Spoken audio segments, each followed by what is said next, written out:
ইয়া রাসূলুল্লাহ আ'তিনি শাইআন, আপনি আমাকে কিছু দান করেন, আমার কিছুই নাই। বিষ্ণু বললেন তোমার কিছু নাই? সাহাবী বললেন ইয়া রাসূলুল্লাহ ঘরে আমার শুধু দুইটি জিনিস আছে। কয়টা? চিল্লায় বলেন কয়টা? এক হচ্ছে একটা জামা, দুই হচ্ছে পানি খাওয়ার একটা জগ। বিষ্ণু বললেন এই দুইটাই নিয়ে আসো। বিশ্বনবীর কথা শুনে ওই সাহাবী ঘর থেকে জামা নিয়ে আসলেন, পানি খাওয়ার জগ নিয়ে আসলেন। বিশ্বনবী সাল্লাল্লাহু আলাইহি ওয়াসাল্লাম ওনার মুবারক হাত দিয়ে এক হাতে জামা ধরে আরেক হাতে পানির জগটা ধরে সাহাবীদের দিকে উদ্দেশ্য করে বললেন মাইয়াশতারি হাদাইন, এই দুইটা জিনিস কেনার মতো কে কে আছে দেখি। কয়েকজন হাত তুললো। বিশ্বনবী বললেন কত দিয়ে কিনবা? এক সাহাবী বলে ইন্নী আশতারিহিমা বিদিরহাম, ও নবী যদিও এগুলো আমার দরকার নাই, কিন্তু আপনি যেহেতু নিলামে ডাক তুলেছেন, ইয়া রাসূলুল্লাহ ইয়া হাবিবাল্লাহ, আপনার সম্মানে আমি 1 দিরহাম দিয়ে দুইটা জিনিস কিনে নেব। 1 দিরহাম, একটা জামা, একটা পানি খাওয়ার জগ, দাম কত? 1 দিরহাম। বিশ্বনবী বললেন না না, 1 দিরহাম তো অনেক কম হয়ে যায়, মাইয়াজিদু আলা যালিক, এর চেয়ে বেশি দামে কে কিনবা? আরেক সাহাবী হাত তুলে বলতে লাগলো ইয়া রাসূলুল্লাহ ইয়া হাবিবাল্লাহ ওয়া ইন্নী আশতারিহিমা বিদিরহামাইন, আমি এই জামাটার পানি খাওয়ার জগটা 1 দিরহাম নয় 2 দিরহামের বিনিময়ে কিনতে চাই। বিষ্ণু ইসলাম ওই সাহাবাকে দিয়ে দিলেন, দিয়ে 2 দিরহাম নিয়ে যে লোকটা ভিক্ষা করতে এসেছিল তার হাতে 2 দিরহাম দিয়ে বললেন যাও 1 দিরহাম দিয়ে ঘরে খাবার কিনে দিয়ে আসো, আরেক দিরহাম দিয়ে একটা কুঠার কিনে নিয়ে আসো। শুনতেছেন? কি কিনে নিয়ে আসো? কুঠার দিয়ে কি করে? গাছ কাটে। ওই সাহাবী কুঠার কিনে নিয়ে আসার পরে বিশ্বনবী নিজ হাতে কুঠারের মধ্যে একটা কাঠের হাতল লাগাই দিলেন। আল্লাহু আকবার। হাতল ছাড়া কুঠার ইউজ করা যাবে? বিশ্বনবী নিজ হাতে ওই কুঠারের ভিতরে একটা হাতল লাগাই দিলেন আর বললেন লা উরিদু আন আরাকা 15 আইয়াম, এই কুঠার নিয়ে জঙ্গলে যাও, গায়ে অনেক শক্তি আছে, কাঠ কাটো, এই কাঠ কেটে বাজারে বিক্রি করো, সামনের 15 দিন যেন আমি আমার চোখের সামনে তোমার না দেখি। বিশ্বনবীর পরামর্শ অনুযায়ী কুঠার নিয়ে ওই সাহাবী জঙ্গলে চলে গেলেন। কাঠ কেটে বাজারে বিক্রি করতে করতে 15 দিন পরে 10 দিরহাম নিয়ে বিশ্বনবীর দরবারে হাজির হয়ে গেলেন। 10 দিরহাম নিয়ে বিশ্বনবীর কাছে হাজির হয়ে গেলেন। সাহাবী এসে বলল ইয়া রাসূলুল্লাহ এখন আর আমার ভিক্ষা করা লাগে না, আমার গায়ে অনেক শক্তি আল্লাহ দিয়েছে, আই এম ভেরি এনার্জেটিক, আপনার দেয়া বরকতের কুঠার দিয়ে আমি কাঠ কেটে কেটে স্বাবলম্বী হতে শুরু করেছি। সুবহানাল্লাহ পড়েন। আমি এখন 10 দিরহামের মালিক। বিশ্বনবী বললেন লা আইয়াহতাতিবা আহাদুকুম হুজমাতান আলা যাহরিহি খায়রুম মিন আইয়াসআলা শাইআন ফায়ু'তিয়াহু আও ইয়ামনাহু, যাদের গায়ে শক্তি আছে তারা ভিক্ষা না করে কাঠ কেটে পিঠে সেই বোঝা নিয়ে বাজারে বিক্রি করা অনেক ভালো, কারণ কারো কাছে যদি তুমি হাত পাতো সে দিতেও পারে নাও দিতে পারে, আর কষ্ট করলে কষ্ট কোনোদিন বৃথা যায় না। চিল্লায় বলেন ঠিক কি না? সাইয়েদনা ওমর ফারুক যখন মসজিদে নববীর ইমাম, তিনি ইয়ামান দেশের কিছু লোকদের সাথে সাক্ষাৎ করলেন। কোন দেশের? ইয়েমান, যুদ্ধ বিধ্বস্ত একটা দেশ এখন, প্রাচীন নগরী হাদরামাউত বা আলাবাক। এই ইয়ামান দেশের কিছু লোকের সাথে তিনি সাক্ষাৎ করলেন। তারা গোল হয়ে বসে থাকে, নামাজের পরে যায় না, বসে বসে সুবহানাল্লাহ পড়ে, আলহামদুলিল্লাহ পড়ে জিকির করে। ওমর ফারুক ভাবলেন দেখি পরের ওয়াক্তে কি হয়। উনি আসরের নামাজে ইমামতি করতে আসলেন, এসে দেখলেন ইয়ামানের লোকেরা মসজিদের বারান্দায় আশেপাশে বসে আছে, সবাই যায়, এরা যায় না। মাগরিবের সালাতে উনি ইমামতি করতে আসলেন, ওমর ফারুক নামাজ শেষ করে দেখলেন সবাই চলে যায়, কিন্তু ইয়ামানের লোকগুলো যায় না। এশার সালাত পর্যন্ত তিনি ওয়েট করলেন। এশার নামাজ পড়ে চলে যাওয়ার সময় ওমর ফারুক দেখলেন সবাই নামাজ পড়ে কাজে চলে যায়, কিন্তু ইয়ামান দেশের লোকগুলো যায় না। ওমর ফারুক বললেন মা বালুকুম মা খাতবুকুম, ঘটনা কি? কি হয়েছে তোমাদের? সবাই নামাজ পড়ে চলে যায়, কাজে যায়, তোমরা যাও না কেন? এখানে কি করো? ইয়ামানিরা বলতে শুরু করলো নাহনু আল মুতাওয়াক্কিলুনা আলাল্লাহ, আমরা এখানে আল্লাহর উপর তাওয়াক্কুল করে বসে আছি। ওমর ফারুক অবাক হলেন, আনতুম আল মুতাওয়াক্কিলুনা ফিল্লাহ, তোমরা আল্লাহর উপর তাওয়াক্কুল করে বসে আছো? তো এই যে সারাটা দিন খাটতি মেরে এখানে বসে থাকলে তোমাদের খাবার আসে কোত্থেকে? উপার্জন হয় কি করে? ইনকাম আসে কোত্থেকে? রুজি রুটি হয় কোত্থেকে? ইয়ামানি লোকগুলো বললো আমরা এখানে বসে বসে জিকির করি, তেলাওয়াত করি, বুজুর্গের মতো বসে থাকি, আমাদের বুজুর্গিয়া জিকির দেখে আশেপাশের লোকেরা এসে আমাদেরকে খাবার দিয়ে যায়। ওমর ফারুক বললেন সর্বনাশ, তাইলে তো তোমরা আল মুতাওয়াক্কিলুনা ফিল্লাহ, তোমরা হচ্ছে আল মুতাওয়াক্কিলুনা আলা বা'দিকুম বা'দা, একে অপরের উপর নির্ভরশীল। যারা প্লেটে করে খাবার নিয়ে আসে তোমরা তাদের উপর তাওয়াক্কুল করছো, কারণ তারা যদি প্লেট ভরে খাবার নিয়ে আসে তোমাদের পেটে কোনো দানা পানি পড়বে না। তোমরা আল্লাহর উপর মুতাওয়াক্কিলুনা আলাল্লাহ, তোমাদের সাধ্যের সবটুকু করার পরে তারপরে তোমরা তাওয়াক্কুল করবে। কি সুন্দর ইসলাম। এক সাহাবী বললেন, ইয়া রাসূলুল্লাহ, আমি উটে চড়ে এসেছি, তো আপনি তো আমাদেরকে তাওয়াক্কুলের ওয়াজ করেছেন, আমি উটের রশিটা গাছের মধ্যে না বেঁধে যদি শুয়ে থাকে আল্লাহর উপর তাওয়াক্কুল করি, ওটটা থাকবে না? বিশ্বনবী বললেন, না, তোমার ওট থাকবে না, আগে রশি দিয়ে ওটটা বাঁধো। ইআকিলহা সুম্মা তাওয়াক্কাল আলাল্লাহ, আগে টাইট করে রশি দিয়ে গাছের সাথে ওটের রশিটা বাঁধো, এরপর আল্লাহর উপর তাওয়াক্কুল করো। এটার নাম তাওয়াক্কুল। চিল্লায় বলেন ঠিক কি না? আপনার পার্টটা আপনার করতে হবে, আপনার যে রোল, এই রোলটা প্লে করতে হবে। আপনার সর্বোচ্চটুকু করার পরে আমরা তাওয়াক্কুল করি একজনের উপর। চিল্লায় বলেন তিনি কে?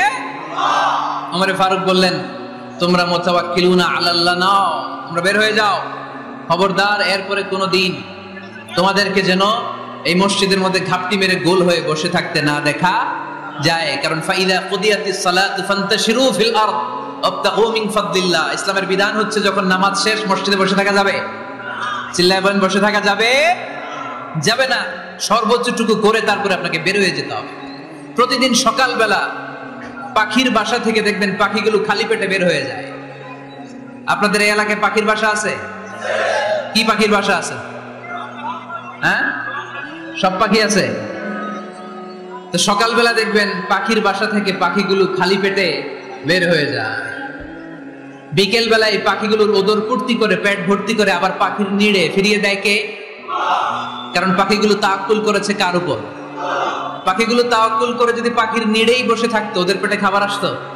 কথা বলেন। বিশ্বনবী এটাই বললেন, তাকদু খিমাসান ওয়া তারুহু বিতানা, তোমরা যদি পাখির মতো তাওয়াক্কুল করো, মানে আল্লাহর উপর তাওয়াক্কুল করে জমিনে বের হয়ে যাও, তোমাদেরও রিজিকের দায়িত্ব নিয়ে নিবে কে? সকালবেলা প্রতিটা পাখি না খেয়ে বের হয়ে যায়, একটা পাখির পেটের ভেতরে কোনো দানা পানি নাই, কিন্তু আল্লাহর উপর তাওয়াক্কুল করে পাখিগুলো যখন বের হয়ে যায় বিকেল বেলা পেট ভর্তি করে উদর ভর্তি করে আবার পাখির নিরে পাখিগুলোরে ফিরিয়ে দেয় কে? পাখিগুলো কি আমাদের মতো খাবার জমা করে রাখতে পারে? আমরা তো 7 দিনের বাজার একবারে করে ফ্রিজে রাখি। পাখিদের ফ্রিজ আছে না? আছে।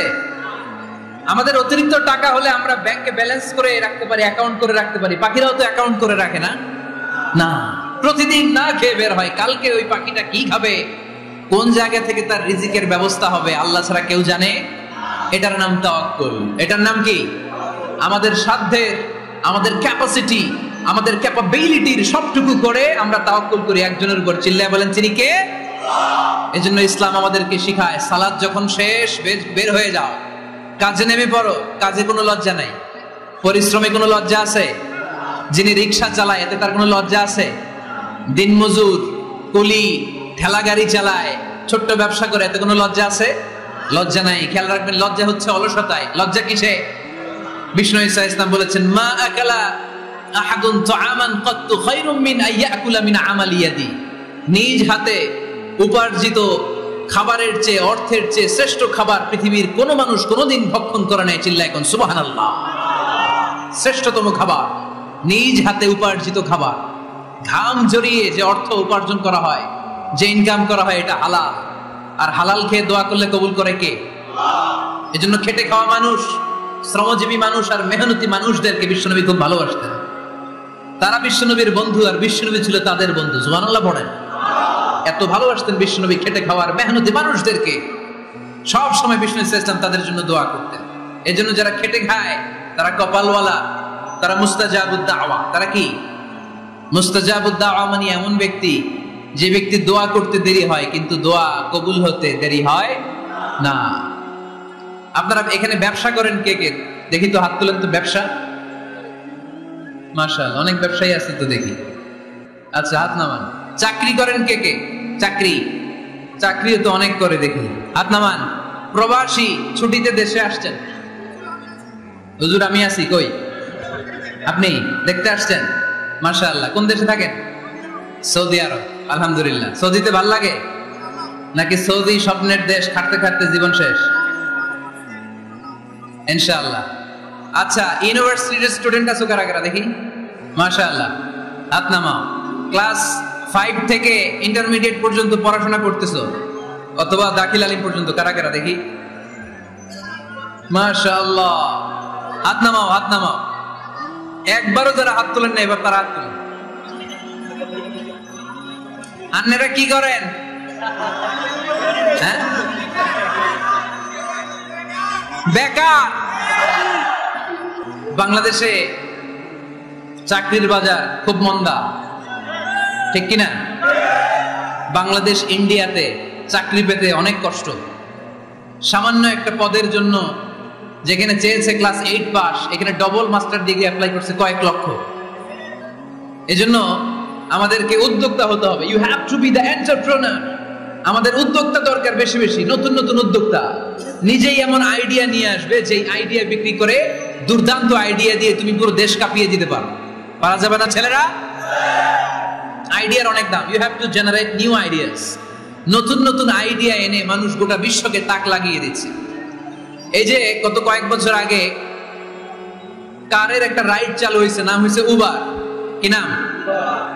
ঢাকায় যারা চলাফেরা করেন তারা হয়তো চলেছেন। উবারের নাম শুনছেন না? এই উবার কোম্পানি কি করে জানেন? নিজেদের ব্যবসা নাই, পুঁজি নাই, পাত্তি নাই, অফিস নাই, কিচ্ছু নাই, কোটি কোটি টাকা হাতায় নিচ্ছে। Just idea, just they are generating new ideas. নতুন নতুন আইডিয়া দিয়ে গোটা বিশ্ব কাঁপিয়ে নিয়েছে একটা মোবাইল অ্যাপস এর মাধ্যমে। কিসের মাধ্যমে? Mobile apps. একটা কোম্পানি খুলেছে, গোটা বিশ্বের সব প্রাইভেট কারওয়ালারা ওইখানে রেজিস্ট্রেশন করে আপনি মোবাইলে কোথায় যাবেন, কোত্থেকে যাবেন লিখবেন, গাড়ি আপনার বাড়ির সামনে এসে হাজির। তার একটা পার্সেন্টেজ ওই উবার কোম্পানি পায়। ইউনাইটেড স্টেটস অফ আমেরিকার একটা স্টেট আছে সান ফ্রান্সিসকো, ওইখান থেকে শুরু করছে। 775টা সিটিতে ওদের অপারেশন আছে। বাংলাদেশে ঢাকাতেও আছে। আমি মালয়েশিয়াতে থাকি, ওখানেও আছে, ওখানেও আমরা চলি। প্রায় 63টা দেশে ওদের কাজ বাজ আছে। গত বছরে 2018 সালে ওদের প্রফিট ছিল, রেভিনিউ ছিল 11.27 billion US dollar, 11.27 US billion dollar. Just they are selling their ideas. নতুন নতুন আইডিয়া দিয়ে গোটা বিশ্ব কাঁপাচ্ছে। এই উবার যখন চালু হলো, আমি তখন মালয়েশিয়ায়, শুনলাম বাংলাদেশে নতুন আরেকটা বাইরে হয়েছে, পাঠাও। কি নাম? এটা বোধহয় সারা বাংলাদেশ ব্যাপী হয় নাই, 3টা জায়গায়, সিলেটে, চট্টগ্রামে আর ঢাকায়। এরা আরো চালাক। বাংলাদেশের ছেলেপেলেদের মাথায় চিকন চিকন অনেক বুদ্ধি। এরা ভাবলো এই উবার দিয়ে আর আমরা কত আগাবো, আমাদের গাড়ি আরো ছোট করতে হবে। এরা মোটরসাইকেল রাইড দেওয়া শুরু করছে। জ্যামের শহর ঢাকা, চিপা চাপা দিয়া এরা আপনারা নিয়ে জায়গা মতো পৌঁছায় দেবে। এরপরে কত কিছু বানাচ্ছে ছেলেপেলেরা, আমি তো এগুলো দেখে অবাক। রকমারি.com নাম শুনছো? বিক্রয়.com নাম শুনছো? ঘরে বসে বসে কোটি কোটি টাকা হাতিয়ে নিচ্ছে তারা। Just they are selling their ideas. যেহেতু আমাদের চাকরি কম, ওই চাকরির বাজারে আমরা লাইন দিতে চাই না। আমাদের মেধাকে খাটিয়ে খাটিয়ে আমরা নতুন তরুণ উদ্যোক্তা বানাতে চাই। চিল্লায় বলো ঠিক কিনা? উদ্যোক্তা যত বাড়বে ততই দেশের কল্যাণ হবে। মানুষ তাদের আইডিয়াকে কাজে লাগিয়ে গোটা বিশ্বকে তাক লাগিয়ে দিচ্ছে। আমরা আমাদের সমতল ভূমিতে চাষ করতে চাই না। মালয়েশিয়াতে একটা এলাকা আছে ক্যামেরুন হাইল্যান্ড, ওরা পাহাড়ের মধ্যে চাষাবাদ করে গোটা মালয়েশিয়ার খাদ্যদ্রব্যের অভাবকে মুক্ত করে দিয়েছে। পাহাড়ের মধ্যে ওখানে ফুলের বাগান, ক্যামেরুন হাইল্যান্ড প্রায় 6000 ফিট উঁচু, প্রচন্ড ঠান্ডা। এই ঠান্ডা পাহাড়ে হিল ট্রাক্টস এরিয়াতে মালয়েশিয়ার এই ক্যামেরুন হাইল্যান্ডে ওখানে আছে ফুলের বাগান, আছে ফলের বাগান, আছে চায়ের বাগান, ওখানে মধুর চাষ হয়, ওখানে শাকসবজি চাষ হয়, ওখানে অনেক কিছু চাষাবাদ হয়। ওই ফলমূল শাকসবজি দিয়ে গোটা মালয়েশিয়ার 14টা স্টেটে যত শাক সবজি ফলমূল লাগবে ওরা আঞ্জাম দেয়। আর আমরা আমাদের সমতল ভূমিতে চাষ করতে চাই না। আমরা চাষাবাদকে খুব লজ্জা মনে করি। এটা ভুল আইডিয়া। আমাদের যে এলাকা যে জিনিসের জন্য বিখ্যাত ওইটাকে আমাদের ব্র্যান্ডিং করতে হবে। লক্ষ্মীপুর কিসের জন্য বিখ্যাত? নারিকেল সুপারি। নারিকেল সুপারি যে পৃথিবীর কত মানুষ, ইন্দোনেশিয়ান লোকেরা মুড়ির মতো খায় নারিকেল আর সুপারি। তো এইটারে আমাদের ব্র্যান্ডিং করতে হবে। যেই দেশে যেটা আছে, যে এলাকা যেই পণ্যের জন্য বিখ্যাত ওইটা আমাদের ব্র্যান্ডিং করতে হবে। আমাদের আদমজির জুট মিল বন্ধ না? ভাওয়ানি জুট মিল বন্ধ। আমাদের পাট শিল্পকে ধ্বংস করে দিয়ে ইন্ডিয়া এখন ওই কটনের পাঞ্জাবি বানায়, জুট কটনের পাঞ্জাবি। আছে না নাই? পুরা বাংলাদেশের মার্কেট এই জুট কটনের পাঞ্জাবি দিয়ে সয়লাভ। আমাদের বাংলাদেশের পাট দিয়ে যদি আমরা মিহি পাঞ্জাবি বানাতে পারতাম, গোটা বিশ্বকে, বিশ্ববাজারকে আমরা দখল করে নিতে পারতাম, ঠিক কিনা? এজন্য আমাদেরকে নতুন নতুন আইডিয়া জেনারেট করতে হবে। চাকরির পিছনে বসে থাকলে চলবে না। আর আজান যদি হয়ে যায় ছুটে যাব মসজিদে, আর নামাজ শেষ হলে আমরা আমাদের কাজের দিকে চলে যাব। চিল্লায় বলেন ঠিক কিনা? যেটাই করবো আমরা ভালোভাবে করব। আল্লাহ বলেছেন লিয়াবলুয়াকুম আইয়ুকুম আহসানু আমালা। আওয়াজ করে উত্তর দিতে হবে। জান্নাতে যেতে হলে 100তে কত নাম্বার পেতে হবে? হ্যাঁ, হয় নাই 51। কি নাম তোমার? হ্যাঁ, ফরহাদ। জান্নাতে যেতে হলে 100তে আমার দরকার 51। 100তে কত লাগবে? ফাআম্মা মান সাকুলাত মাওয়াজিনুহু ফাহুয়া ফি আইশাতির রাদিয়া। সেদিন মিজানের পাল্লা যার ভারী হয়ে যাবে সে আনন্দ উৎসবে থাকবে। তো মিজানের পাল্লা ভারী হওয়ার জন্য 100তে আমার কত পাওয়া লাগবে? কত পাওয়া লাগবে? 51 পেলেই হয়ে যাবে। এজন্য আল্লাহ বলছেন লিয়াবলুয়াকুম আইয়ুকুম আহসানু আমালা। যেটাই করবে ভালোভাবে করবে। আল্লাহ এটা পরীক্ষা করতে চান যে আমরা ভালোভাবে কে কতটুকু আমল করেছি। যারা আরবি বোঝেন আলেম ওলামা আপনারা জানেন এখানে আল্লাহ বলেননি লিয়াবলুয়াকুম আইয়ুকুম আকসারু আমালা। আল্লাহ এটা দেখতে চান যে তোমাদের মধ্যে থেকে কে বেশি আমল করে। এটা বলছে আল্লাহ? বলে নাই। আল্লাহ বলেছে লিয়াবলুয়াকুম আইয়ুকুম আহসানু আমালা, যে ভালো করে করে। এজন্য আমরা যাই করি না কেন কি করে করব? আওয়াজ করে বলতে হবে। কেমন করে করব? যে কোনো কাজ করো না ভাই, যে কোনো কাজ করো তা যেন হয় সবার চেয়ে সবচেয়ে সুন্দর। পড়েন, যে কোনো কাজ করো না ভাই, যে কোনো কাজ করো তা যেন হয় সবার চেয়ে সবচেয়ে সুন্দর। পড়েন, যে কোনো কাজ করো না ভাই, যে কোনো কাজ করো তা যেন হয় সবার চেয়ে সবচেয়ে সুন্দর। হোক না সেটা পড়া লেখা, রঙের ভাষায় ছবি আঁকা। পড়েন, হোক না সেটা পড়া লেখা, রঙের ভাষায় ছবি আঁকা। হোক না সেটা সামান্য কাজ কিংবা মহত্তর, তা যেন হয় সবার চেয়ে সবচেয়ে সুন্দর। যে কোনো কাজ করো না ভাই, যে কোনো কাজ করো তা যেন হয় সবার চেয়ে সবচেয়ে সুন্দর। চিৎকার করে বলেন ঠিক কিনা? আমরা যেটাই করি না কেন এটা ভালো করে করার দরকার আছে না নাই? এজন্য কাজে আর শ্রমে কোনো লজ্জা নাই। লজ্জা হচ্ছে অলসতায়। লজ্জা কিসে? অলসতায়। বিষ্ণু ইসা ইসলামের কাছে এক সাহাবী এসে বলল, ইয়া রাসূলুল্লাহ আ'তিনি শাইআন, আপনি আমাকে কিছু দান করেন, আমার কিছুই নাই। বিষ্ণু বললেন, তোমার কিছু নাই? সাহাবী বললেন, ইয়া রাসূলুল্লাহ ঘরে আমার শুধু 2টি জিনিস আছে। কয়টা? চিল্লায় বলেন কয়টা? এক হচ্ছে একটা জামা, 2 হচ্ছে পানি খাওয়ার একটা জগ। বিষ্ণু বললেন, এই 2টাই নিয়ে আসো। বিশ্বনবীর কথা শুনে ওই সাহাবী ঘর থেকে জামা নিয়ে আসলেন, পানি খাওয়ার জগ নিয়ে আসলেন। বিশ্বনবী সাল্লাল্লাহু আলাইহি ওয়াসাল্লাম ওনার মুবারক হাত দিয়ে এক হাতে জামা ধরে আরেক হাতে পানির জগটা ধরে সাহাবীদের দিকে উদ্দেশ্য করে বললেন, মাইয়াশতারি হাদাইন, এই 2টা জিনিস কেনার মতো কে কে আছে দেখি। কয়েকজন হাত তুললো। বিশ্বনবী বললেন, কত দিয়ে কিনবা? এক সাহাবী বলে, ইন্নী আশতারিহিমা বিদিরহাম। ও নবী, যদিও এগুলো আমার দরকার নাই, কিন্তু আপনি যেহেতু নিলামে ডাক তুলেছেন, ইয়া রাসূলুল্লাহ, ইয়া হাবিবাল্লাহ, আপনার সম্মানে আমি 1 দিরহাম দিয়ে 2টা জিনিস কিনে নেব। 1 দিরহাম, একটা জামা, একটা পানি খাওয়ার জগ, দাম কত? 1 দিরহাম। বিশ্বনবী বললেন, না না, 1 দিরহাম তো অনেক কম হয়ে যায়। মাইয়াজিদু আলা যালিক, এর চেয়ে বেশি দামে কে কিনবা? আরেক সাহাবী হাত তুলে বলতে লাগলো, ইয়া রাসূলুল্লাহ, ইয়া হাবিবাল্লাহ, ওয়া ইন্নী আশতারিহিমা বিদিরহামাইন, আমি এই জামাটার পানি খাওয়ার জগটা 1 দিরহাম নয় 2 দিরহামের বিনিময়ে কিনতে চাই। বিষ্ণু ইসা ইসলাম ওই সাহাবাকে দিয়ে দিলেন। দিয়ে 2 দিরহাম নিয়ে, যে লোকটা ভিক্ষা করতে এসেছিল তার হাতে 2 দিরহাম দিয়ে বললেন, যাও 1 দিরহাম দিয়ে ঘরে খাবার কিনে দিয়ে আসো, আরেক দিরহাম দিয়ে একটা কুঠার কিনে নিয়ে আসো। শুনতেছেন? কি কিনে নিয়ে আসো? কুঠার দিয়ে কি করে? গাছ কাটে। ওই সাহাবী কুঠার কিনে নিয়ে আসার পরে বিশ্বনবী নিজ হাতে কুঠারের মধ্যে একটা কাঠের হাতল লাগাই দিলেন। আল্লাহু আকবার। হাতল ছাড়া কুঠার ইউজ করা যাবে? বিশ্বনবী নিজ হাতে ওই কুঠারের ভিতরে একটা হাতল লাগাই দিলেন আর বললেন, লা উরিদু আন আরাকা 15 আইয়াম, এই কুঠার নিয়ে জঙ্গলে যাও, গায়ে অনেক শক্তি আছে, কাঠ কাটো, এই কাঠ কেটে বাজারে বিক্রি করো, সামনের 15 দিন যেন আমি আমার চোখের সামনে তোমার না দেখি। বিশ্বনবীর পরামর্শ অনুযায়ী কুঠার নিয়ে ওই সাহাবী জঙ্গলে চলে গেলেন।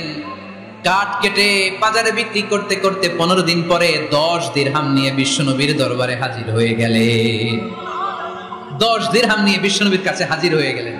সাহাবী এসে বলল, ইয়া রাসূলুল্লাহ, এখন আর আমার ভিক্ষা করা লাগে না, আমার গায়ে অনেক শক্তি আল্লাহ দিয়েছে, আই এম ভেরি এনার্জেটিক। আপনার দেয়া বরকতের কুঠার দিয়ে আমি কাঠ কেটে কেটে স্বাবলম্বী হতে শুরু করেছি। সুবহানাল্লাহ পড়েন। আমি এখন 10 দিরহামের মালিক। বিশ্বনবী বললেন, লা আই ইয়াহতাতিবা আহাদুকুম হুজমাতান আলা দাহরিহি খায়রুম মিন আইয়াসআলা শাইআন ফায়ু'তিয়াহু আও ইয়ামনাহু। যাদের গায়ে শক্তি আছে তারা ভিক্ষা না করে কাঠ কেটে পিঠে সেই বোঝা নিয়ে বাজারে বিক্রি করা অনেক ভালো। কারণ কারো কাছে যদি তুমি হাত পাতো, সে দিতেও পারে, নাও দিতে পারে। আর কষ্ট করলে কষ্ট কোনোদিন বৃথা যায় না। চিল্লায় বলেন ঠিক কিনা? বিষ্ণু ঈসা ইসলামের অনুপ্রেরণায় এই সাহাবা অল্প কিছুদিনের ব্যবধানে স্বাবলম্বী হয়ে গেলেন। What is the moral of the story? বিশ্বনবীর এই প্রফেটিক স্টোরি থেকে আমাদের কি শিক্ষা? লেসন নাম্বার 1, বিশ্বনবী চাইলেই ওই 2 দিরহাম দিয়ে বলতে পারতো, যাও খাবার দাবার কিনে ফ্যামিলিতে দিয়ে আসো। সে ওই 2 দিরহাম নিয়ে খাবার দাবার কিনে ফ্যামিলিকে খাইয়ে রাত্রে আবার ভিক্ষায় নামতো। কথা কন, রাত্রে কি করতো? ভিক্ষায় নামতো। বিষ্ণু ঈসা ইসলাম তাকে কাজ করে খাওয়ার জন্য উৎসাহ দিলেন। পাশাপাশি বিষ্ণু ঈসা ইসলাম পার্মানেন্ট সলিউশন দিলেন।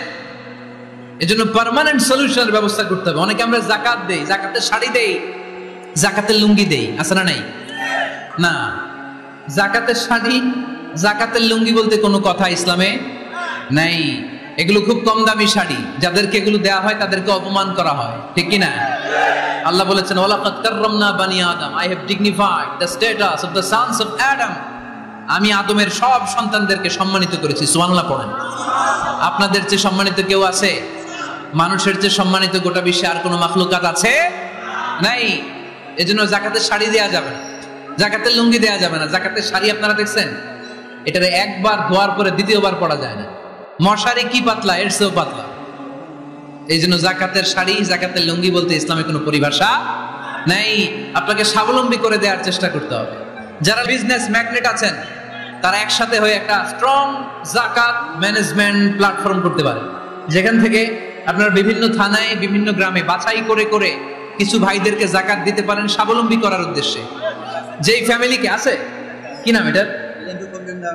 পল্লী উন্নয়ন ক্লাব। মাশাআল্লাহ, যাকাত ফান্ড দিয়ে বিদেশে লোক পাঠায়। এর চেয়ে সুন্দর পদ্ধতিতে যাকাত বিতরণ আর হতে পারে? যেই লোকটাকে, যেই ছেলেটাকে বিদেশে পাঠানো হয়েছে, ওই ফ্যামিলিটা আর কোনোদিন যাকাতের শাড়ি নেওয়ার জন্য লাইনে দাঁড়াবে? যেই ছেলেটাকে ওনারা অস্ট্রেলিয়ান গাভী কিনে দিছে, দুধ বিক্রি করে যেই ফ্যামিলিটা স্বাবলম্বী হতে শুরু করেছে, তারা আর কোনোদিন যাকাতের লাইনে যেয়ে দাঁড়াবে না। এজন্য যাকাত দিতে হবে স্বাবলম্বী করার জন্য। ইসলাম আমাদেরকে এটাই শিখিয়েছে, কাজ করে খেতে হবে। কাজে লজ্জা নেই, লজ্জা হচ্ছে অলসতায়। লজ্জা কিসে? আজকের আলোচনা থেকে এটা মুখস্থ করে নিতে হবে। কাজে লজ্জা নেই, ইয়াংস্টারেরা। শ্রমে লজ্জা নেই, পরিশ্রমে লজ্জা নেই, লজ্জা অলসতায়। লজ্জা কিসে? আরো জোরে। নবীরা কি এমনি এমনি বসে বসে খাইছে? কঠিন পরিস্থিতিতেও নবীরা পরিশ্রম করে উপার্জন করা লেগেছে, ঠিক কিনা? সাইয়েদনা মারিয়াম আলাইহিস সালাম, যার নামে আল্লাহ তাআলা কোরআনে একটা সূরা দিলেন, উনি পৃথিবীতে এমন একজন মহিয়সী নারী, যেই নারীর গর্ভে, যেই নারীর পেটের ভেতরে স্বামীর স্পর্শ ছাড়া সন্তান দিয়েছে কে? সাইয়েদনা ঈসা আলাইহিস সালাম পেটে আসলেন। মারিয়াম আলাইহিস সালাম লজ্জা পেলেন। হায় হায়, কেমন করে এলাকাবাসীদের কাছে আমি আমার মুখ দেখাবো? বিয়ে করি নাই, স্বামী নাই, বিয়ে হয় নাই, স্বামী নাই, কিন্তু পেটে সন্তান চলে এসেছে। হায় হায়, এলাকায় কেমনে মুখ দেখাবো? লজ্জায় পড়ে মারিয়াম আলাইহিস সালাম এলাকা থেকে চলে গেলেন। কি অবাক করে কাণ্ড! বাচ্চা ভূমিষ্ঠ হওয়ার জন্য, বড় হওয়ার জন্য 6 মাস 7 মাস লাগে নাই। পেটে বাচ্চা আসার সাথে সাথে বাচ্চাটারে বড় করে দিয়েছে কে? সাইয়েদাতুনা মারিয়াম আলাইহিস সালাম এবার বসে পড়লেন, বুঝতে আরম্ভ করলেন প্রেগন্যান্সির পেইন উঠেছে। হঠাৎ করে পেট থেকে বাচ্চা ভূমিষ্ঠ হয়ে যাওয়ার পরে উনি কাঁপতে আরম্ভ করলেন। ক্ষুধার চোটে খাবার কিছু নাই, সামনে ঝর্ণা, উপরে একটা খেজুর গাছ। সাইয়েদনা ঈসা আলাইহিস সালামকে কোলে নিয়ে মনে মনে ভাবে, হায় রে, কেউ যদি একটু খেজুর পেড়ে দিত, এই ক্ষুধার মুহূর্তে আমি খেজুর খেয়ে পেটের ক্ষুধা নিবারণ করতাম। রব্বুল আলামিন মারিয়ামকে উদ্দেশ্য করে আয়াত নাযিল করে দিলেন, ওয়া হুজ্জি ইলাইকি বিজিযিন নাখলাতি তুসাকিত আলাইকি রাতাবান জানিয়া। কোরআন সাক্ষী, হুজ্জি ইলাইকি বিজিযিন নাখলা, এর মানে হচ্ছে মারিয়াম, কেউ পেড়ে দিবে না, একটু কষ্ট করে হাতটা উঁচু করে খেজুরের ডালা ধরে ঝাঁকুনি মারো, কষ্ট সে কাঁচা পাকা খেজুর নিচের দিকে পড়বে, তারপর তুমি তুলে খাবে। সুবহানাল্লাহ পড়ে। আল্লাহ চাইলে অটোমেটিক্যালি কারামাত হিসেবে খেজুরগুলো নিচে ফেলতে পারতেন না? কথা কোন? খেজুরগুলো অটোমেটিক্যালি নিচের দিকে পড়ছে? পড়ে নাই। আল্লাহ শিক্ষা দিয়েছে যেই পরিস্থিতিতে থাকো না কেন তোমাকে শ্রম ব্যয় করে কষ্ট করে তোমার উপার্জন করতে হবে, রিজিকের বন্দোবস্ত করতে হবে। চিল্লায় বলেন ঠিক কিনা? ইসলাম আমাদেরকে এটাই শিখিয়েছে, কাজে লজ্জা নাই। আবার বিশ্বনবী বললেন ইন কামাতিস সাআ ওয়া ফি ইয়াদি আহাদিকুম ফাসিলাতুন, তোমাদের কারো হাতে যদি একটা চারা বীজ থাকে, সে যদি দেখে কিয়ামত হতে শুরু করেছে, ফা ইন ইসতাতাআ আন ইয়াগরিসাহা ক্বাবলা আন তাকুমাস সাআ ফালইয়াগরিসহা, কারো হাতে একটা চারা বীজ নিয়ত করেছে চারা বীজটা রোপণ করবে, ইন দা মিন টাইম দেখলো কিয়ামত হতে শুরু করেছে, বিশ্বনবী বললেন যদি তোমার সুযোগ থাকে কিয়ামত হওয়ার আগে চারা বীজটা রোপণ করে দাও। কথা বুঝতে পেরেছেন? আপনার হাতে একটা চারা বীজ, আপনি প্ল্যান করেছেন এই চারা বীজটা রোপণ করবেন, ইন দা মিন টাইম দেখলেন কি হওয়া শুরু হয়েছে, ইদা জুলজিলাতিল আরদু জিলজালাহা, দ্য বিগেস্ট আর্থকোয়েক, ভূমিকম্প শুরু হয়েছে, কিয়ামত হয়ে যাবে। বিশ্বনবী বললেন কিয়ামত হইতেছে ওদিকে, আর তোমার হাতে যদি চারা বীজ থাকে দেরি করো না, কিয়ামত তোমার কাছ পর্যন্ত আসার আগে সুযোগ পেলে চারা বীজটা রোপণ করে দাও। ইসলাম শিখিয়েছে শেষ নিঃশ্বাস পর্যন্ত তোমাকে লড়ে যেতে হবে। এই পৃথিবীতে কেউ কাউকে জায়গা করে দেয় না, জায়গা করে নিতে হবে। এই পৃথিবীটা the life is not a bed of roses, এটা ফুল বিছানো কোনো ফুল সজ্জা নয়, এটা কণ্টকাকীর্ণ। কেউ আপনার স্পেস করে দিবে না, কেউ আপনাকে সুযোগ করে দিবে না, কেউ আপনার জায়গা করে দিবে না, বরং আপনি জায়গা করে নিলে টাইনা নিচে নামাবে। কথা বলেন? এজন্য কখনো অলসতাকে স্থান দেয়া যাবে। রাসূল বাত্তালি দুক্কানুশ শয়তান, অলস মস্তিষ্ক শয়তানের আড্ডা। অলস যদি কেউ থাকে এটারে টেনে বেঁধে কাজে নামাবে, পারা যাবে? আমরা আজকে অলসতাকে নো বলে যাবে মাহফিল থেকে। অলসতাকে আমরা কি বলবো? আওয়াজ করে বলতে হবে। অলসতাকে কি বলবো আমরা? মুমিনের জীবনে কোনো অলসতা নেই। অলস হয় মুনাফিকরা। অলস হয় কারা? চিল্লায় বলতে হবে। মুমিনরা অলস হয়। অলস হয় কারা?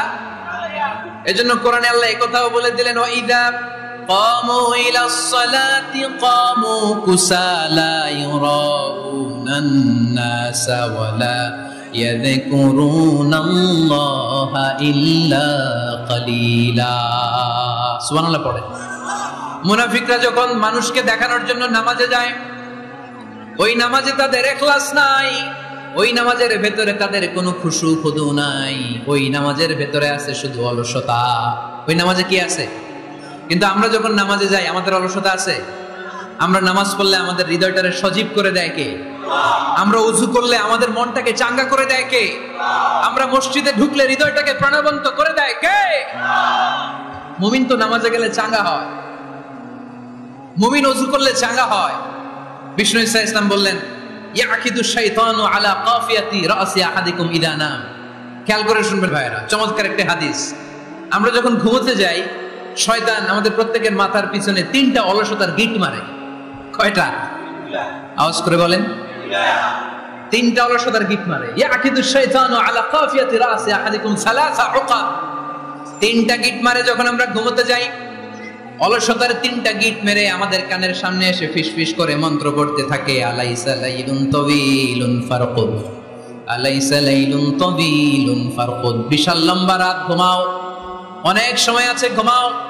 রাত 5টা বেজে যাচ্ছে, তাহাজ্জুদের সময় শেষ হয়ে যাচ্ছে, তখনও শয়তান বলে রাত অনেক লম্বা, ঘুমাও। ফজরের সময় পার হয়ে যাচ্ছে, সূর্য উঠে যাচ্ছে, শয়তান বলে আলাইসা লাইলুন তাওয়িলুন ফারকুদ, এখনো অনেক সময় আছে, লম্বা লম্বা লম্বা চৌড়া রাত পড়ে আছে, তুমি ঘুমাও। বিশ্বনবী বললেন, ফাইনিস্তাইকাযা ওয়া যাকারাল্লাহ ইনহাল্লাত উকদা। আমার উম্মতের কেউ যখন ঘুম থেকে জেগে ঘুম থেকে ওঠার দোয়া পড়া শুরু করে দেয়, অলসতার প্রথম গিটটা সাথে সাথে খুলে দেয় কে? আপনি ঘুম থেকে উঠেই যখন ঘুম থেকে ওঠার দোয়া পড়বেন, আপনার অলসতার প্রথম গিট খুলে দেয় কে? ঘুম থেকে ওঠার দোয়াটা কি? আলহামদুলিল্লাহিল্লাযী আহইয়ানা বা'দা মা আমাতানা ওয়া ইলাইহিন নুশুর। প্রশংসা সে আল্লাহ, যে আল্লাহ আমাদেরকে লম্বা একটা ঘুম শেষে, মৃত্যু শেষে আমাদেরকে ঘুম থেকে উঠালেন। এই দোয়াটা পড়ার সাথে সাথে শয়তান যে 3টা গিট মারছে, ওই 3টার একটা খুলে দেয় কে? ফাইন তাওয়াদ্দা ইনহাল্লাত উকদা। ঘুম থেকে জেগে ঘুমের দোয়া পড়ার পরে যখন কেউ ওযু করে ফেলে, অলসতার দ্বিতীয় গিটটাও খুলে দেয় কে? ওযু করার পরে ফাইন সাল্লাত ইন হাল্লাত উকদা, নামাজের মুসল্লায় দাঁড়িয়ে যখন নামাজ শুরু করে দেয়, অলসতার 3 নাম্বার গেটটাও খুলে দেয় কে? 3টা গেট যখন খুলে দেয়, বিষ্ণু ইসলাম বললেন ফাসবাহা নাশীতাল কলব, নাশীত, তখন মুমিন বান্দা সজীব হয়ে ওঠে, প্রাণবন্ত হয়ে ওঠে, উচ্ছ্বসিত হয়ে ওঠে। ওয়া ইল্লা হাবিসান নাফসি কাসলান, আর যদি ঘুমিয়ে থাকে, 3টা গিট তার মাথার পেছনে শয়তানের অলসতার লেগে থাকে, তাহলে তার দিনটা শুরু হয় অলসতা দিয়ে, আর সে হয় অলসতার রাজা। চিল্লা এখন ঠিক কিনা? এজন্য আমরা কি অলস হতে চাই না কর্মঠ হতে চাই? কোন নবীরা কি অলস ছিলেন? পৃথিবীতে কোন নবী অলস ছিলেন? সব নবী কর্মঠ ছিলেন। বিষ্ণু ইসলাম বললেন মা বাআসাল্লাহু নাবিয়্যান ইল্লা রাআল গানাম, এই পৃথিবীতে এমন কোন নবী নাই যেই নবী বকরি চড়ায় নাই। তো পৃথিবীতে এমন কোন নবী নাই যেই নবী কি চড়ায় নাই? ছাগল চড়ায় নাই। সাহাবারা বললেন ইয়া রাসূলুল্লাহ আনতা কাযালিক, আপনিও ছাগল চড়াইছেন?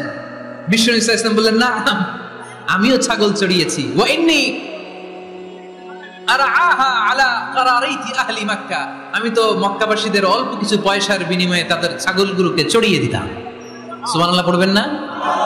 বিষ্ণু ইসলাম ছাগল চড়াতেন। ছাগল চড়ানো সহজ কাজ না কঠিন কাজ? কেন কঠিন এটা? হ্যাঁ, টেরা খুঁটি মারে, হ্যাঁ, কি করে? বসে থাকতে হয়। তো ছাগল যারা পালে তারা জানে ছাগল পালা কত কষ্ট। ওরে ডানে টান দিলেও কই যায়, রশি ধরে বায়ে টান দিলে কই যায়, সামনে টানলে কই যায়, পিছনে টানলে কই যায়। সারা সপ্তাহ আপনি সময় পান না এটার গোসল করাবেন। ভাবলেন আজকে জুমার দিন আমিও গোসল করি, এটারও গোসল করাই। এটারে আপনি পুকুর ঘাটে নিবেন, টান দিয়েছেন, ওর বাপের কিরাও 1 ইঞ্চিও সামনে যাবে না। ঠিক কি না? এই টেরা প্রাণী আল্লাহর কি মহিমা। আল্লাহ তাআলা পৃথিবীর সবচেয়ে শ্রেষ্ঠতম মানুষদেরকে ছাগল চড়িয়ে ছেড়েছেন। ঠিক কি না? মা বাআসাল্লাহু নাবিয়্যান ইল্লা রাআল গানাম, এই পৃথিবীতে এমন কোন নবী ছিল না যে নবীরা ছাগল চড়ায় নাই। আল্লাহ বুঝাতে চাইলেন ছাগল চড়ানো অনেক কষ্টের কাজ, অনেক ধৈর্যের প্রয়োজন। এখন নবীরা তোমরা ছাগল চড়াও, কিছুদিন পর ছাগলের চেয়েও টেরা জাতি মানুষ চড়াইতে হবে। মানুষের মধ্যেও টেরা আছে না নাই? ভালো বললে ভালোটা বুঝে না, ডাইনে যেতে গেলে বায়ে যায়, বায়ে যেতে বললে ডাইনে যায়, এরকম আছে না নাই? সম্মানিত ভাইয়েরা, সমস্ত আম্বিয়া আলাইহিমুস সালাম ওনারা কর্মঠ ছিলেন। সাইয়েদনা আদম আলাইহিস সালাম নিজ হাতে চারা গাছ রোপণ করে চাষাবাদের কাজ করেছেন। সুবহানাল্লাহ পড়েন। সাইয়েদনা ইব্রাহিম আলাইহিস সালাম চাষাবাদের কাজ করেছেন। সাইয়েদনা দাউদ আলাইহিস সালাম নিজ হাতে যুদ্ধের জন্য যে পোশাক পরতে হয়, যেটা পরলে গায়ের মধ্যে ছুরি মারলেও ঢুকে না, ওই শিরস্ত্রাণ বানিয়েছেন, নিজ হাতে তলোয়ার বানিয়েছেন। সুবহানাল্লাহ পড়েন। সাইয়েদনা মুসা আলাইহিস সালাম ছাগল চড়িয়েছেন। সাইয়েদনা মুসা আলাইহিস সালামের মেজাজ নরম না গরম? নবীদের মধ্যে সবচেয়ে বেশি মেজাজওয়ালা নবী ছিলেন মুসা আলাইহিস সালাম। উনিও 8 থেকে 10 বছর সাইয়েদনা শুআয়ব আলাইহিস সালামের এরিয়াতে ছাগল চড়িয়েছেন। চিল্লায় বলেন সুবহানাল্লাহ। এজন্য নবীরা যেহেতু কাজ করেছেন, কর্মঠ ছিলেন, আমরাও কর্মঠ হব। ঠিক কিনা? সাহাবারাও কর্মঠ ছিলেন, বিশ্বনবীর সাহাবারাও ব্যবসা করতেন। সাইয়েদনা আবু বকরের বিশাল ব্যবসা প্রতিষ্ঠান ছিল। সুবহানাল্লাহ পড়েন। আপনারা হজ উমরা করেছেন কে কে? দেখি করছেন?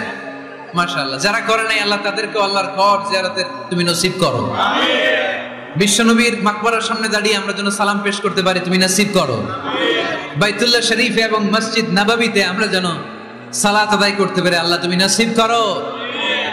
সাইয়েদনা আবু বকর রাদিয়াল্লাহু তাআলা আনহুর ব্যবসা প্রতিষ্ঠান ছিল মক্কার কাবা ঘরের পাশেই। উনার ব্যবসা প্রতিষ্ঠানগুলো যেখানে ছিল ঠিক ওইখানে সৌদি সরকার এখন শপিং মল বানিয়ে দিয়েছে, মাতজার আবু বকর।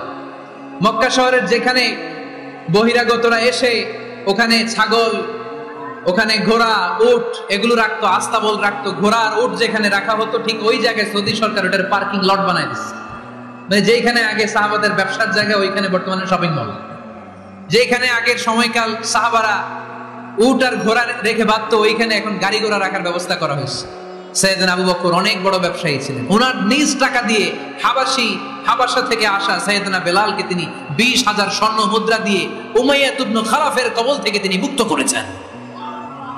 সাইয়েদনা উসমান যুন্নুরাইন বড় ব্যবসায়ী ছিলেন।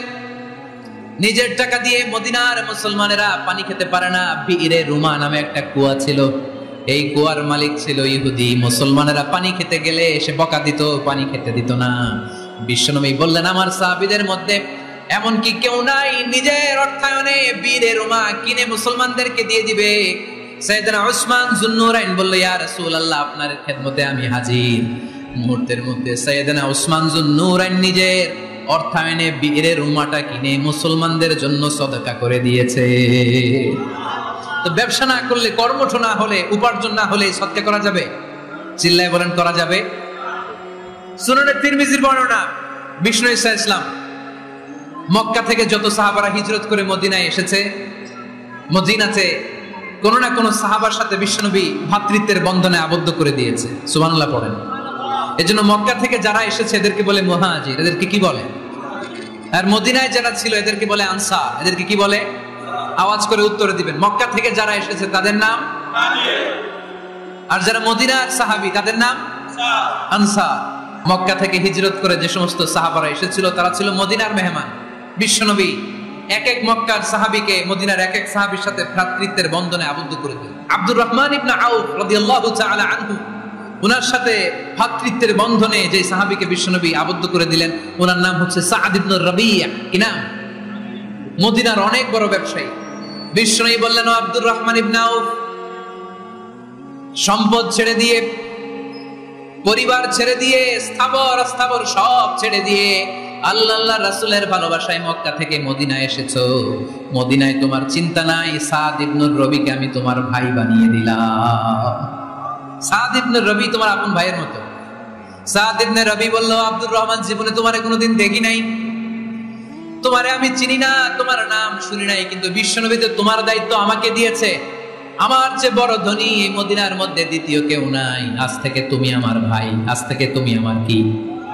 আল্লাহ আমাকে যত সম্পত্তি দান করেছে তার অর্ধেক সম্পত্তি আমি তোমার নামে দিয়ে দিলাম। ও আব্দুর রহমান ইবনে আউফ, শুধু তাই নয়, রব্বুল আলামিন আমাকে দুইজন স্ত্রী দিয়েছে। কয়জন? তুমি দেখো আমার কোন স্ত্রীকে তোমার বেশি ভালো লাগে, যার নাম তুমি বলবে সাথে সাথে আমি তারে তালাক দিয়ে দিব। তার ইদ্দত পালন শেষে তুমি তাকে বিয়ে করে তোমার সাথে নিয়ে যাবা। সুবহানাল্লাহ। কারণ বিশ্বনবী তোমার দায়িত্ব আমার কাছে দিয়েছে, তুমি আমার ভাই, আমি মদিনার সবচেয়ে বড় ধনী, আমার অর্ধেক সম্পদ আমি তোমারে দিয়ে দিব, আমার দুই স্ত্রীর এক স্ত্রীকে তোমারে দিয়ে দিব। সাইয়েদনা আব্দুর রহমান ইবনে আউফ এই কথা শুনে অবাক হলেন। অবাক হয়ে উনিও এক অবাক কথা বললেন। উনি বললেন, লা হাজাতা লি ফি ইয়া আখি, ও আমার প্রাণের ভাই, তোমার কথা শুনে আমার হৃদয়টা ভরে গিয়েছে, কিন্তু তোমার সম্পদেরও দরকার আমার নাই, তোমার স্ত্রীরও দরকার আমার নাই। বারাকাল্লাহু ফি মালিক ওয়া লি আহলিক, আল্লাহ তোমার মালেও বরকত দেখ, তোমার সম্পদেও বরকত দেখ। তুমি শুধু একটু কষ্ট করবা। কি কষ্ট? দুল্লানি আলা সুক, show me the way to the market. তুমি মদিনায় কোনো মার্কেট আছে কিনা, শপিং মল আছে কিনা, ব্যবসা প্রতিষ্ঠান আছে কিনা আমারে দেখায় দাও। সুবহানাল্লাহ পড়ো। আমরা হইলে কি করতাম? একজনকে যদি বলা হয়, ভাই আপনি এখন ভাই, আমার অর্ধেক সম্পদ আপনারা দিয়ে দেব, কি করবে? পায়ের উপর পা তুলে খাবে আর বলবে, কি আনন্দ আকাশে বাতাসে। ঠিক কিনা? এরপর যদি বলি, ভাই আমার দুই বউ, যেটারে সুন্দর লাগে বলেন তালাক দিয়ে দেই, নিয়ে যান, কি বলবে? কি আনন্দ আকাশে বাতাস। আল্লাহ রাসূলের সাহাবী আব্দুর রহমান ইবনে আউফ বললেন, লা হাজাতা লি ফি, আমার দরকার নেই। দুল্লানি আলা সুক, just show me the way to market. এখানে মার্কেট কই আছে দেখায় দাও। অবাক হয়ে গেলেন সাদ বিন রবি, বললেন, ও আব্দুর রহমান ইবনে আউফ, ঠিক আছে, তুমি যদি নিতে না চাও তোমারে আমি জোর জবরদস্তি করব না। শুনে রাখো, মদিনাতে ইহুদিদের কয়নুকার একটা বাজার আছে। এই কথা বলার সাথে সাথে আব্দুর রহমান ইবনে আউফ চলে গেলেন। এর পরের দিন অল্প কিছু পনির আর ঘি দিয়ে ব্যবসা শুরু করলেন। পনির আর ঘিয়ের ব্যবসা করতে করতে করতে করতে ব্যবসায় তিনি এত লাভ করলেন, উনি বললেন, আমি যদি কখনো মদিনার বালুর মধ্যে হাত দিতাম, ওই বালুটারও সোনা বানায় দিত কে? দুল্লানি আলা সুক। কর্মঠ যুবক ভাইয়েরা, এই আব্দুর রহমান ইবনে আউফ আমাদের প্রেরণা। উনি অন্যের ঘাড়ে পাড়া দিয়ে খেতে চায় নাই, আরেকজনের উপর ডিপেন্ডেন্ট বা নির্ভরশীল হতে চায় নাই। তিনি স্বাবলম্বী হওয়ার শিক্ষা, লেসন কিয়ামত পর্যন্ত গোটা বিশ্বের যুবকদের জন্য রেখে গিয়েছে। চিল্লায় বলো ঠিক কিনা? দুল্লানি আলা সুক, show me the way to market. Market কোথায় দেখাও। পনির আর ঘি নিয়ে ব্যবসা করতে করতে কয়েক মাসের ব্যবধানে ইতিহাস সাক্ষী, সাইয়েদনা আব্দুর রহমান ইবনে আউফ মদিনার বিশাল বড় বিজনেস ম্যাগনেটে পরিণত হয়ে গেলেন। চিল্লায় পড়েন আল্লাহু আকবার। এজন্য ব্যবসার ভিতরে বরকত ঢুকিয়ে দিয়েছে কে? বিষ্ণু বললেন, আত-তাজির আস-সাদুকাল আমিন মা'আন নাবিয়্যিন ওয়াস-সিদ্দীকিন ওয়াশ-শুহাদা'i ওয়াস-সালিহিন। আমানতদার ব্যবসায়ী, তারা সাধারণ কোনো মানুষ নয়, কিয়ামতের দিন নবীদের সাথে হাসর হয়ে যাবে। আপনারা যারা ব্যবসা করেন, এটা সাধারণ বিষয় নয়। বিষ্ণু ইসলাম নিজেও ব্যবসায়ী ছিলেন। ওনার জীবনের প্রথমে তিনি খাদিজা রাদিয়াল্লাহু তাআলা আনহার ব্যবসার স্টাফ হয়ে কাজ শুরু করেছেন, এরপর নিজে ব্যবসা শুরু করেছেন। এরপরে খাদিজাতুল কুবরা রাদিয়াল্লাহু তাআলা আনহা সব সম্পত্তি বিয়ের পরে বিশ্বনবীর পায়ের সামনে ঢেলে দিয়েছেন। বললেন, ইয়া রাসূলুল্লাহ, এই সম্পদ আমি আপনাকে দিয়ে দিলাম, আপনি ইচ্ছামতো দিনের প্রয়োজনে খরচ করেন। সুবহানাল্লাহ পড়েন। এজন্য বিষ্ণু ঈসা ইসলাম আমাদের জন্য উপমা, আব্দুর রহমান ইবনে আউফ আমাদের জন্য উপমা। যারা ব্যবসা করেন তারা বিষ্ণু ঈসা ইসলামের সুন্নাহ পালন করছেন। আত-তাজির আস-সাদুক আল-আমিন, বিষ্ণুই বললেন সত্যবাদী আমানতদার ব্যবসায়ী, যে ব্যবসা করতে যে মিথ্যা কথা বলে না। অনেক ব্যবসায়ীরা আছে পণ্য চালানোর জন্য মিথ্যা কথা বলে আর কসম কাটে, আছে না নাই? এমনটা করা যাবে? সকালবেলা স্ত্রীরে বলে, এই গরুগুলা বিক্রি করবো, তুই একটা দাম কত কমো? স্ত্রীরে শিখাই দিচ্ছে, এই গরুর দাম তুই 40,000। তো বউ বলে, ঠিক আছে, দাম কইলাম 40,000। তো এরপরে বাজারে যখন গরু বিক্রি করতে যায়, একজন যখন বলে যে ভাই এটা 30,000 টাকা দিয়ে কিনবো, ভাই আল্লাহর কসম সকালে একজন 40,000 দাম কইছে, আমি দেই নাই। আছে না নাই? কৌশল করে, বউরে শিখাইছে সকালে, তুই দাম কর 40,000। তো বাজারে যায়, সকালে একজন দাম করছে, দাম করে কইছে 40,000 দেই নাই, আপনার 30,000 কেমনে দেই? এরকম ডাকাইতে আছে না নাই? আর নাই, আমি কই নাই, এরা কই আছে। সম্মানিত ভাইয়েরা, এজন্য আজকের মাহফিল থেকে আমরা যেটা শিখলাম সেটা হচ্ছে, পরিশ্রমে কোনো লজ্জা আছে? আমরা কাজ করে খাবো, ঠিক কিনা? Never under estimate any job. যুবক ভাইয়েরা শুনতেছ? এরকম আওয়াজ করতে হবে, কান খাড়া করে শুনো। Never under estimate any job. কোন চাকরিকে ছোট করে দেখা যাবে, whether it's small or big, you don't care, এটাতে কেয়ার করা যাবে না। ছোট্ট চাকরি পাইলে ঢুকে যাবা, বড় অফার আসলে পরে ঢুকবা। এটা ছোট কাজ, এটা হোটেলের ওয়েটার, এটা ছোট্ট স্টাফ, এটা কেরানি না, কাজ কাজই। কাজের মধ্যে কোনো ছোট বড় নাই। খেটে খাওয়া মানুষকে বিশ্বনবী অনেক সম্মান করতেন।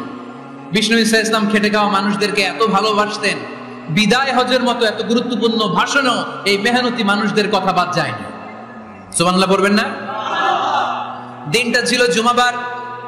বিষ্ণু ঈসা ইসলাম আরাফাতের ময়দানে দাঁড়িয়ে ঐতিহাসিক একটা ভাষণ দিলেন। এই ভাষণের নাম হলো বিদায় হজের ভাষণ। এই বিদায় হজের ভাষণেও খেটে খাওয়া মানুষের কথা বিশ্বনবী বাদ দেয় নাই।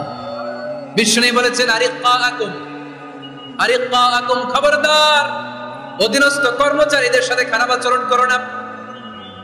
আতঈমুহুম মিম্মা তাকুলুন ওয়াকসুহুম মিম্মা তালবিসুন। খবরদার, মনে রেখো, তোমরা যা খাবে তোমাদের অধীনস্থ কর্মচারীদেরও তা খাওয়াবে, তোমরা যা পড়বে তাদেরও তা পড়াবে।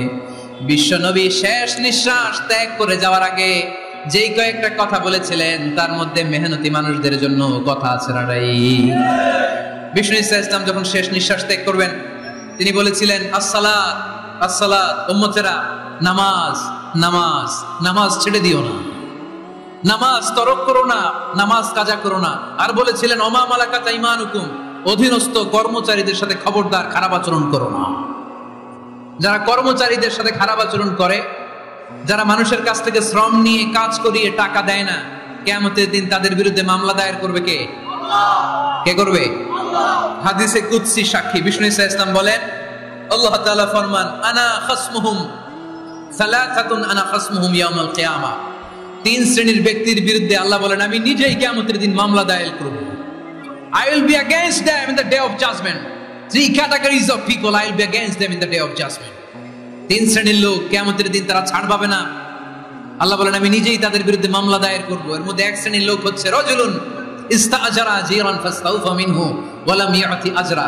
একজন শ্রমিক ভাড়া করে তার কাছ থেকে কাজ নিয়েছে, কিন্তু তার পারিশ্রমিক আদায় করে নাই। এরকম আছে না নাই? দাপট দেখায়, দাপট দেখায় ইউনিভার্সিটির ক্যান্টিন গুলোতে। ইউনিভার্সিটির ক্যান্টিনে যে খায় মাগার বিল দেয় না, এরকম টাকায় আছে না নাই? চায়ের দোকানে চা খেয়ে পরে দিমু, বিল দেয় না, আছে না নাই? দোকানে যে পণ্য কিনে বিল দেয় না, পরে দিমু, আছে না নাই? কিয়ামতের দিন আল্লাহ তোর এই মাস্তানি ছুটাবে, চিল্লা এখন ঠিক কিনা? আনা খাসমুহুম, আমি নিজেই তাদের বিরুদ্ধে মামলা দায়ের করব। কথাটা কার? এজন্য বিশ্বনবী বললেন, খবরদার, মেহনতি মানুষ, খেটে খাওয়া মানুষ, এদের দোয়া কবুল হয়ে যায়। আতুল আজিরা আজরাহু ক্বাবলা আন ইয়াজিফা আরাকুহু, খবরদার বিশ্বনবী বললেন শ্রমিকের ঘাম শুকিয়ে যাওয়ার আগে তাদের পারিশ্রমিক মিটিয়ে দাও। বিশ্বনবীর বিখ্যাত হাদিস, আতুল আজিরা আজরাহু ক্বাবলা আন ইয়াজিফা আরাকুহু, শ্রমিকের ঘাম মাটিতে লাগার আগে, শুকিয়ে যাওয়ার আগে তাদের পারিশ্রমিক মিটিয়ে দাও। কেননা তারা যদি বদদোয়া করে তোমার জীবনকে জাহান্নাম বানিয়ে দিবে কে? বিষ্ণু ঈসা ইসলাম সব সময় খেটে খাওয়া মানুষদেরকে আগলে রাখতেন। সব সময় শুধু যে ভাষণে মেহনতি মানুষদের সাথে ভালো আচরণ করতে বলতেন, শ্রমিকদের সাথে ভালো আচরণ করতে বলতেন এমনটা নয়, ওনার ব্যক্তিগত জীবন ঘাটলেও দেখা যায় উনি শ্রমিকদের সাথে কেমন আচরণ করেছেন। বিষ্ণু ঈসা ইসলামের একজন খাদেম ছিল, আপনারা তার নাম জানেন? কি নাম? সবাই বলেন আনাস। আওয়াজ করে বলেন বিশ্বনবীর খাদেমের নাম।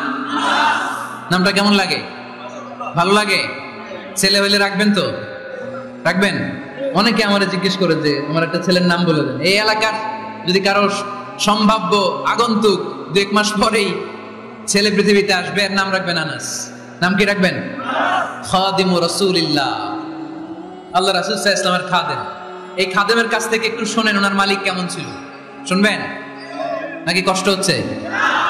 সম্মানিত ভাইরা খেয়াল রাখবেন, কোন পীর সাহেবের ব্যাপারে যদি আপনি রিপোর্ট চান, পীর সাহেবের বউয়ের কাছ থেকে শুনবেন। কথা কয় না? বোঝে নাই বোধ হয়।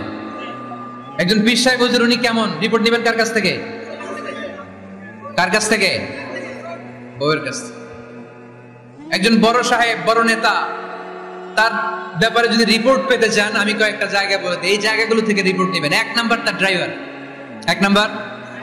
2 নাম্বার তার বাড়ির দারোয়ান, 2 নাম্বার। 3 নাম্বার তার খাদেম, 3 নাম্বার। 4 নাম্বার তার ঘরের কাজের মেয়ে, 4 নাম্বার। এদের কাছ থেকে আসল রিপোর্ট পাওয়া যায়, ঠিক কিনা? এবার বিশ্বনবীর ব্যাপারে বিশ্বনবীর খাদেম কি বলে শুনবেন? বুঝে নাই বোধহয়। বিশ্বনবীর ব্যাপারে বিশ্বনবীর খাদেম কি কমেন্টস করছে শুনতে চান? খাদেমের নাম আরো জোরে বলতে হবে, আনাস রাদিয়াল্লাহু তাআলা। আনাস রাদিয়াল্লাহু তাআলা আনহু বলেন, বিশ্বনবী যখন মক্কা থেকে মদিনায় হিজরত করে আসলেন, মদিনার অলিতে গলিতে আনন্দের বন্যা বয়ে গেল। তলা আল বাদরু আলাইনা বলে সবাই বিশ্বনবীকে বরণ করে নিল, সবাই বিশ্বনবীর সাথে দেখা করতে আসলো। সবাই যখন আনসারী নারী পুরুষরা দেখা করতে যায়, আমার আম্মাও বলল, আনাস মক্কা থেকে বিশ্বনবী এসেছে, চলো তোমারে নিয়ে দেখা করতে যাই। আনাসের মা আনাস রাদিয়াল্লাহু তাআলা আনহু তখন খুব ছোট্ট, তিনি যে দেখে মানুষের ভিড়ে আনাসকে নিয়ে সামনে যাওয়া যায়, আর তিনি দেখলেন মদিনার অলিতে গলিতে মানুষের ভিড়, আনসারী আবাল বৃদ্ধ বনিতা নারী পুরুষ সবাই বিশ্বনবীর সাথে দেখা করছে। আর যারাই দেখা করছে হাতে কোনো না কোনো হাদিয়া নিয়ে বিশ্বনবীর সাথে দেখা করতেছে। সুবহানাল্লাহ কইবেন না? আনসারী যত সাহাবারা বিশ্বনবীর সাথে দেখা করতে এসেছে, কি নিয়ে আসছে? কথা কয় না? তাহাদাও তাহাব্বু, হাদিয়া দাও, একে অপরকে হাদিয়া দাও, তোমাদের মধ্যে ভালোবাসার বন্ধনকে বাড়িয়ে দিবে কে? আনাসের মা বললেন, আমি মানুষ ধাক্কাতে ধাক্কাতে বিশ্বনবীর সামনে পর্যন্ত গেলাম, যে দেখি সবাই বিশ্বনবীরে হাদিয়া দেয়। আমি বিশ্বনবীর সামনে যে কাঁদো কাঁদো সরে বললাম, ইয়া রাসূলুল্লাহ, ইয়া হাবিবাল্লাহ, লাম ইউবকি রাজুলুন ওয়ালা ইমরাআতুন মিনাল আমসার ইল্লা ক্বাদ আতহাফাকা বিতুহফা।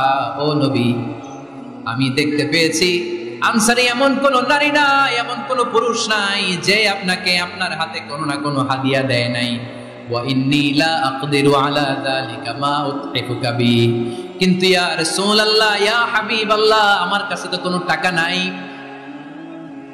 আমার কাছে কোনো পয়সা নাই, আমার ঘরে এমন কোন জিনিস নাই যেই জিনিসটা আমি আপনারে হাদিয়া দেব, ইল্লা ইবনি হাদা, আমার এই নার ছেড়া ধন কলিজার টুকরা সন্তান আনাস ছাড়া। ও আখিরি জামানার পয়গম্বর, আমি আমার কলিজার টুকরা আনাসকে আপনারে হাদিয়া দিয়ে দিলাম। ইয়া রাসূলুল্লাহ, মদিনার আনসারী এমন কোন নারী পুরুষ কেউ তো বাকি নাই যে আপনাকে হাদিয়া দেয় নাই, সবাই তো হাদিয়া দিল। কথাটা শুনতেছিলেন? আনাস রাদিয়াল্লাহু তাআলা আনহুর মা বললেন, ইয়া রাসূলুল্লাহ, আনসারী এমন কোন নারী নাই, এমন কোন পুরুষ নাই যে আপনারা হাদিয়া দেয় নাই, কিন্তু আমার তো হাদিয়া দেওয়ার মতো কিছু নাই আমার এই কলিজার টুকরা আনাস ছাড়া। কি আর আমি করব, আমার কলিজার টুকরা আনাসকে আমি আপনার দরবারে হাদিয়া দিয়ে দিলাম।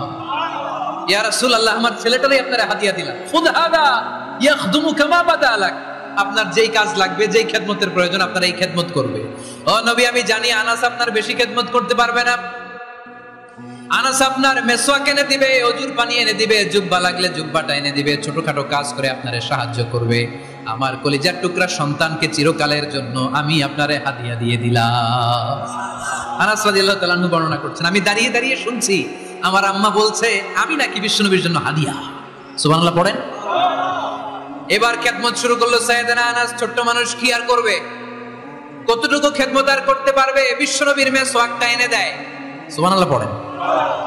বিশ্বনবীর আতরের শিশিটা এনে দেয়, বিশ্বনবীর জাইতুনের তেলের বোতলটা আগিয়ে দেয়, বিশ্বনবীর জামাটা প্রয়োজনে বিশ্বনবীর হাতে এনে দেয়। সাইয়েদনা আনাস বলেন, আমি 1 বছর নয়, 2 বছর নয়, 5 বছর নয়, 7 বছর নয়, 10 বছর বিশ্বনবীর খেদমত করেছি। ফামা দারাবানি, 10 বছরে একদিনও তিনি আমারে মারে নাই। সুবহানাল্লাহ। একদিন আমার গায়ে হাত তোলে নাই। হাত তোলা তো দূরের কথা, ওয়ালা সাব্বানি, কোনদিন গালি দেয় নাই। ওয়ালা আবাসা আলা ওয়াজহি, কখনো বিরক্তির সুরে ভ্রু কুঁচকে আমার দিকে বিশ্বনবী কোনদিন তাকায় নাই। সুবহানাল্লাহ পড়ে। কোনদিন আমার গায়ে হাত তোলে নাই। আরে হাত তোলা তো দূরের কথা, আমাকে ধমকি পর্যন্ত দেয় নাই। ধমকি দেয়া তো দূরের কথা, আমরা অনেক সময় বিরক্ত হয়ে ভ্রু কুঁচকাই না। এরকম বিরক্তি হলে আমরা কারোর প্রতি বিরক্ত হলে কি হয়? কপাল ভ্রু কুঁচকে ওঠে, ঠিক কিনা? সাইয়েদনা আনাস বললেন, কোনদিন মারে নাই। খাদেম বলতেছে, খাদেম, বড় সাহেবের রিপোর্ট কার থেকে নিতে হয়? হয় খাদেম, নয় দারোয়ান, নয় ঘরের কাজের মেয়ে, তা না হলে ড্রাইভার। বিশ্বনবীর খাদেম বিশ্বনবীর ব্যাপারে কি কমেন্ট করছে? মা সাব্বানি ওয়ালা জারাবানি ওয়ালা আবাসা ফি ওয়াজহি। এই 10 বছরের খেদমতের জিন্দেগিতে কোনোদিন বিশ্বনবী আমারে মারে নাই, গায়ে হাত তোলে নাই। আরে হাত তোলা তো দূরের কথা, একটা ধমকও দেয় নাই। আরে ধমক দেয়া তো দূরের কথা, বিরক্তির সুরে ভ্রু কুঁচকে আমার দিকে কখনো তিনি তাকায় নাই। চিল্লায় বলো সুবহানাল্লাহ। আর আজকে মাইক পেলে মানবাধিকারের কর্মী কি সুন্দর কথা বলে, উইমেন রাইটস এর কথা বলে, শিশু শ্রম নিয়ে কথা বলে, আর বাড়িতে কাজের মেয়ের গায়ের মধ্যে খুন্তি, গরম খুন্তি পিঠের মধ্যে লাগিয়ে পিঠ ঝলসিয়ে দেয়। এরকম আছে না নাই? পত্রপত্রিকায় প্রায় দেখা যায় যে কাজের মেয়েদেরকে কি অত্যাচার করে। খুন্তি গরম করে করে চামড়ার মধ্যে লাগিয়ে স্কিন ঝলসে ফেলেছে, গ্রিলের মধ্যে বেঁধে রেখেছে, সময় মতো খাবার দেয় নাই, পিটিয়ে মাথার চুল কামিয়ে মাথা নেড়া করে দিয়েছে। এরকম আছে না নাই? এরা মানবাধিকারের ঠিকাদার, এরা মানবাধিকারের কথা বলে। আর বিশ্বনবী ইসলামের খাদেম বিশ্বনবীর ব্যাপারে বলেছে, কোনোদিন মায়ের তো দূরের কথা, হাত তোলা তো দূরের কথা, আরে ধমক দেওয়া তো দূরের কথা, বিরক্তির চেহারা নিয়েও কোনোদিন বিশ্বনবী আমার দিকে তাকায় নাই। চিল্লায় পড়েন সুবহানাল্লাহ। বিশ্বনবী একবার সাইয়েদনা আনাস রাদিয়াল্লাহু তাআলা আনহুকে একটা ছোট্ট জিনিস আনতে পাঠালেন। সাইয়েদনা আনাস রাদিয়াল্লাহু তাআলা আনহু জিনিসটা আনতে যে মদিনার অলিতে গলিতে বাচ্চাদের খেলা দেখে জিনিস আনতে ভুলে খেলায় দাঁড়িয়ে গেলেন। ছোট মানুষ, ছোট্ট একটা বাচ্চা যদি আমার সাথে নেই, সে কি আমার প্রয়োজন বুঝবে? আমার সেন্টিমেন্ট যেরকম বাচ্চা কি ওটা টের পাবে? ছোট্ট আনাসকে বললেন, আমার জুব্বা নিয়ে আস। বিষ্ণু ইসলাম সামদেশের জুব্বা পড়তেন, বলতেন জুব্বা নিয়ে এসো। জুব্বা আনতে যখন বেরোলেন আনাস রাদিয়াল্লাহু তাআলা আনহু, দেখলেন মদিনার অলিতে গলিতে বাচ্চারা কুতকুত খেলে। কি খেলে? আপনারা খেলেন তো? এই খেলা দেখে আনাস রাদিয়াল্লাহু তাআলা আনহু ভুলে গেলেন যে বিষ্ণুবীর জামা আনতে হবে। উনি ভুলে যে উনিও দাঁড়িয়ে খেলা দেখতে শুরু করলেন। এখন ঘন্টার পর ঘন্টা যায়, আনাসও আসে না, জামাও আসে না। বিষ্ণুনবী ভাবলেন, হায় রে, আনাস মনে হয় ভুলে গিয়েছে, কি আর করা যায়, নিজের জামা নিজেই নিয়ে আসে। বিশ্বনবী বের হলেন জামা আনতে। বের হয়েই দেখে মদিনার গলিতে বাচ্চারা খেলতেছে, ওইদিকে আনাস রাদিয়াল্লাহু আনহু দাঁড়ানো। বিষ্ণু ইসলাম কিছু বললেন না, যে উনিও আনাস রাদিয়াল্লাহু তাআলা আনহুর পাশে দাঁড়িয়ে খেলা দেখতে আরম্ভ করলেন। সুবহানাল্লাহ পড়বেন না? সাইয়েদনা আনাস খেলা দেখতে দেখতে দেখতে দেখতে দেখতে দেখতে হঠাৎ বিশ্বনবীর দিকে চোখ পড়ে গেছে। বিশ্বনবীর চোখের দেখে যখন সাইয়েদনা আনাস রাদিয়াল্লাহু তাআলা আনহুর চোখ পড়ে গেছে, সাইয়েদনা আনাস বলে, আমার কলিজাটা এখান থেকে এই দিকে চলে আসছে। ভয়ে। কিসে? ভয়ে। উনি বললেন, আমার গলা শুকিয়ে যেতে আরম্ভ করলো, কাঁপতে লাগলাম। আয় হায়, এখন আমার মনে পড়ছে বিশ্বনবীর জামা আনতে পাঠাইছিল, ভুলে গেছে খেলার আবেশে পড়ে। উনি বললেন, বিশ্বনবী আমারে ধমক দেন নাই, আমার গায়ে হাত তোলেন নাই, জামা আনতে পাঠাইছি, এখানে খেলা দেখতেছো এটাও বলেন নাই, বিরক্তিও প্রকাশ করেন নাই। বিশ্বনবী শুধু একটা হাসি দিয়েছেন, স্মাইল। কি দিয়েছেন? একটা মুচকি হাসি দিয়েছেন। কি হাসি? সাইয়েদনা আনাস বলে, ওই যে ওই দিনের বিশ্বনবীর মুচকি হাসির শাসন, মরার আগের দিন পর্যন্ত আমি আনাসকে সোজা রাস্তায় রেখেছি, আর ডানে বায়ে নেয়নি। শাসন করতে জানলে লাঠি লাগে না, শাসন করতে জানলে ধমক লাগে না, শাসন করতে জানলে পিট্টি দেয়া লাগে না, মুচকি হাসি দিয়েও শাসন করা যায় কি যায় না? সাইয়েদনা আনাস বলেন কোনোদিন মারে নাই, কোনোদিন ধমক দেয় নাই, সব সময় আমাকে আদর করেছে। চিল্লায় পড়েন সুবহানাল্লাহ। এজন্য সব সময় বিষ্ণু ঈসা ইসলাম শ্রমিকদেরকে ভালোবাসতেন। শ্রমে কোনো লজ্জা নাই, লজ্জা হচ্ছে অলসতায়। আজ থেকে এই মাহফিল, এই এত বড় আয়োজন, এত বড় গ্যাদারিং তখনই সার্থক হবে যখন আমরা এই সিদ্ধান্তে আসতে পারবো যে আমরা অলস সময় কাটাবো না, আমরা আমাদের এই সময়গুলোকে প্রোডাক্টিভ ওয়েতে কাজে লাগাবো, কোনো না কোনো কাজের সাথে জড়িত হব। Never under estimate any job, whether it's big or small, বড় হোক বা ছোট হোক, কোনো কাজকে আমরা ছোট করে দেখবো না। যে কোনো কাজ করো না ভাই, যে কোনো কাজ করো তা যেন হয় সবার চেয়ে সবচেয়ে সুন্দর। আমাদের অবসর সময়গুলোকে কাজে লাগানোর দরকার আছে না নাই? আমরা নিজেদেরকে কর্মঠ করে কর্মজীবী হিসেবে, শ্রমজীবী হিসেবে নিজেদেরকে প্রতিষ্ঠিত করতে চাই। রাজি আছো মুসলমান? যুবক ছেলেরা আওয়াজ করে বলো, পারা যাবে? লজ্জা কিসে? লজ্জা কিসে? অনেকে টাঙ্কি মারে, এদিক সেদিক ঘুরে, আর বলে আমার আব্বা চেয়ারম্যান। আরে তোর আব্বা চেয়ারম্যান, তুই কি? আমার আব্বা MP, member of the parliament. আরে তোর বাবা এমপি, এটা তো তার গৌরব, তোর কি আছে সেটা বল। এজন্য নিজের পায়ে দাঁড়াবো। অলসতার সাথে আমাদের কোনো সম্পর্ক। আজকের এই মাহফিল থেকে আমরা অলসতা, অকর্মণ্যতাকে নো বলে দিলাম। অলসতাকে আমরা কি বললাম? আরো জোরে বলতে হবে, অলসতাকে কি বলবো? আর সব সময় কর্মঠ থাকবো, এনার্জেটিক থাকবো, নিজের পায়ে দাঁড়াবো, আইডিয়া জেনারেট করব, এন্টারপ্রেনার হওয়ার চেষ্টা করব, নতুন নতুন উদ্যোক্তা হওয়ার মাধ্যমে আমরা আমাদের নিজেদের ভাগ্য পরিবর্তনের চেষ্টা করব। কারণ আল্লাহ বলেছেন ইন্নাল্লাহা লা ইউগাইয়িরু মা বিকাওমিন হাত্তা ইউগাইয়িরু মা বিআনফুসিহিম। আল্লাহ তাআলা ততক্ষণ পর্যন্ত কোন জাতির ভাগ্যের